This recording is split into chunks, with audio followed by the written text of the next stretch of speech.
Bismillah walhamdulillah wassalatu wassalamu ala rasulillah wa ala alihi wa sahbihi wa mawalah.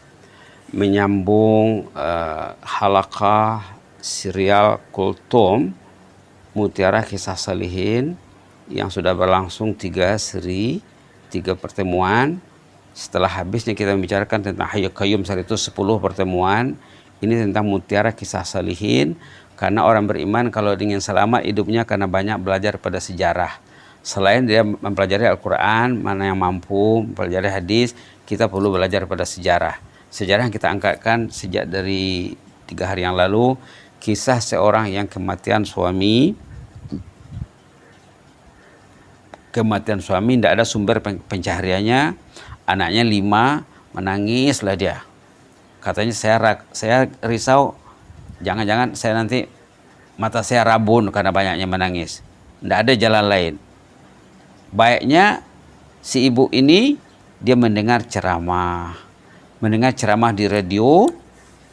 Si penceramah itu si mursyid membacakan hadis Rasulullah SAW, man aksaral istighfar ja'alallahu lahu min kulli hammin faraja wa min kulli dhikin makhraja wa razaqahu min haitsu la yahtasib. Maksud hadis ini, siapa yang tekun beristighfar, Allah akan memberi kepadanya 3 pulangan yang hebat. 3 pulangan yang hebat. 1 saja pun dapat sudah hebat tuh. Ini 3 akan dapat katanya. Ini belum lagi faedah istighfar yang disebut dalam hadis lain dan yang dipaparkan juga dalam Al-Quran banyak sekali ya. Katanya apa? Siapa yang rajin beristighfar, Allah akan beri kepadanya 3 pulangan yang hebat. 1, segala kegundahannya akan lenyap dan selesai. Gundah gulana akan lenyap insya Allah. Yang kedua, kesempitan hidup akan dilapangkan Allah. Yang ketiga, Allah akan baginya rezeki yang tidak diduga. Allah akan bukakan baginya pintu rezeki tanpa dikira, dari sumber yang tidak dijangka. Itu maksudnya. Lalu ibu ini beristighfarlah dengan anak-anaknya, sehinggalah semua masalahnya selesai dengan baik. Ini kita sudah bicarakan dalam serial 1, 2, dan 3. Sekarang yang bagian yang keempat sekarang ya. Bagian ketiga. Yang sudah selesai 2, siri pertama dan kedua. Sekarang bagian ketiga. Apa yang dapat diambil hikmah dari cerita si ibu salehah ini? Hidup ini tak sunyi dari cabaran. Itulah intinya. Cabaran adalah lumrah kehidupan. Sabar dan syukur adalah pakaian harian si mukmin. Nikmat Allah yang adalah disyukuri, sementara ujian dan musibah diterima dengan sabar dan redha. Itulah di antara pelajaran yang diambil.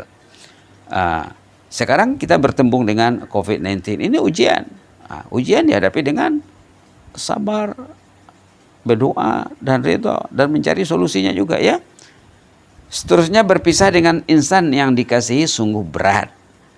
Si ibu tadi berpisah dengan suaminya. Itu memang berat. Tempo berpisah dengan orang yang dikasihi jauh lebih lama daripada hidup bersama. Dia baru umur 30 sudah meninggal suaminya. Walaupun dia sampai umur 60-70 baru meninggal suaminya, itu dibandingkan dengan kehidupan sesudah era kematian, dibandingkan dengan kehidupan di alam barzah, dibandingkan dengan kehidupan nanti di hari pembalasan, yang 70 tahun itu sebentar saja sebenarnya. Temporary saja. Maka apa yang perlu? Binalah suasana dan saat-saat indah bersama orang yang dikasihi. Jadikanlah pasangan Anda, partner Anda dalam ketaatan. Itu yang perlu sekarang. Bagi yang masih ada pasangannya, bagi yang masih ada anak cucunya, binalah pergaulan yang indah yang akan mengisi lembaran amal kita, yang akan mengisi account ketaatan kita bila kita kembali kepada Allah. Jangan sia-siakan. Subhanallah, subhanallah.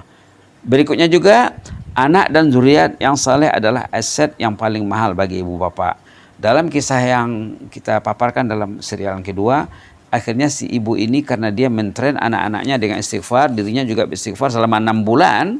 Akhirnya anak pertama katanya masuk sekolah excellent, akademiknya mumtaz, excellent. Orang student yang top dia. 10 tahun sudah hafal Quran. Umur 10 tahun sudah hafal Quran. Anak yatim. Subhanallah. Anak yatim yang tidak ada ayah. Tapi ada ibu yang salehah yang memberi perhatian kepada anaknya, yang peranan yang diambil oleh ibu soleh ini lebih daripada peranan ayah lagi. Kenapa? Karena dia rajin beristighfar, lalu Allah tunjukkan dia cara mentadbir anak-anaknya, mengelola anak-anaknya, mendidik anak-anaknya jadi anak yang saleh-salehah. Begitulah ya. Jadi kita kemarin kita cadangkan satu istighfar yang diajar oleh Rasulullah kepada sahabatnya. Istighfar ini sudah sering disebut ya. Jadi dalam cerita itu tidak disebut apa istighfar yang diamalkan oleh si muslimah salihah tadi. Tapi kalau kita lihat kepada hadis, kita rujuk kepada hadis, pernah sahabat menanya Rasulullah SAW, ya Rasulullah, macam mana baiknya beristighfar? Kalau bahasa Arabnya, kaifa nastaghfiru ya Rasulullah? Macam mana bisanya, macam mana baiknya kalau ingin beristighfar?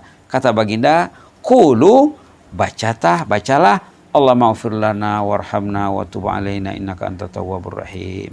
Jadi nak menyelesaikan masalah, apa saja masalah dari kisah salihin ini, kisah salihah ini, mukminah salihah ini memberikan kita pelajaran yang mahal bahwa nak menyelesaikan masalah banyak istighfar.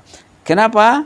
Masalah itu datang dari dosa, dari kelalaian kecuaian kita kepada Allah. Lalu bila kita beristighfar, Allah akan mengabaikan dosa kita tadi dan masalah akan selesai dengan izin Allah Subhanahu wa taala sesuai dengan ketekunan orang itu beristighfar. Kalau ibu tu tadi katanya 6 bulan dia beristighfar dengan anak-anaknya semua menjadi ahlul istighfar.